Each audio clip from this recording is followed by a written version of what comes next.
Imagine a world that's completely flat. Flatland. Here the inhabitants are geometric shapes, triangles, squares, pentagons, circles.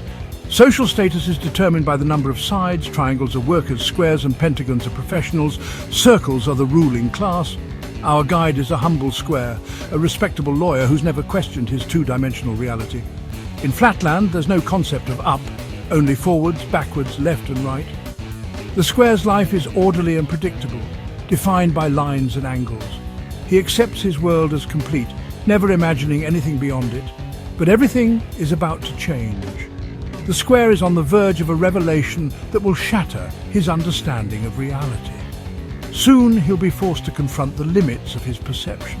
His flat existence is about to be turned upside down. Literally.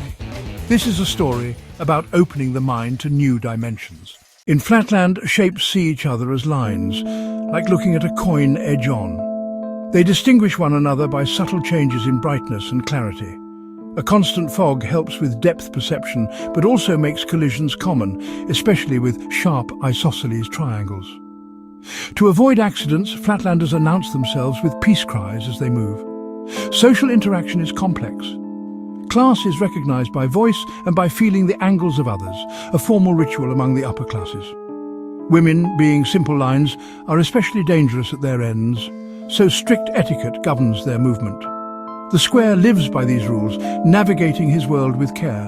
He greets circles with respect, avoids the sharpest triangles, and recognizes pentagons by subtle cues. To him, Flatland's laws are logical and complete. He never suspects his perception is limited. He's content, unaware of the vast, unseen dimensions beyond his comprehension, but that's about to change. One night the square dreams of Lineland, a world of line segments who can only move back and forth. He tries to explain two dimensions to the king of Lineland, but the king cannot imagine it. The dream leaves the square pondering the limits of perception. Soon after, a mysterious visitor appears in his locked study, a shape that grows from a point to a circle and back again. The visitor claims to be a sphere from Spaceland, a world of 3 dimensions. The square cannot grasp the idea of up or a third dimension. The sphere explains as it passes through Flatland, it appears as a changing circle, like slicing an orange. The square is baffled. The logic defies everything he knows. The sphere decides to show, not just tell. The square, trembling, is about to witness the impossible. His journey into a new dimension is about to begin. The sphere lifts the square out of Flatland into the 3rd dimension. For the first time, the square experiences up and sees his world from above. He sees houses, shapes, and even inside locked rooms, everything at once. The world he knew is just a shadow of a greater reality. The sphere shows him Spaceland cubes, spheres, pyramids, solid objects with height. The square finally understands, just as a square is made of lines, a cube is made of squares. His mind races if there's a 3rd dimension. Could there be a 4th? He asks the sphere, but now it's the sphere's turn to scoff. The teacher too is limited by his own perspective. The square's worldview is forever changed. Enlightenment comes with the shock of seeing beyond one's own reality. Returned to Flatland, the square tries to share his discovery of the 3rd dimension.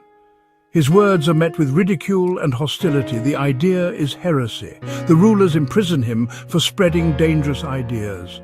Alone in his cell, the square reflects on the limits of perception. He realizes even the wise sphere dismissed the possibility of higher dimensions. Every being is trapped by their own experience. Flatland's story is a lesson in humility and curiosity. What we see as reality may be just a fraction of what exists. The tale urges us to question, to imagine, and to stay open to the unknown.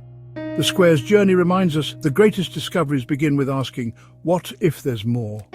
We too must have the courage to look beyond our own Flatland.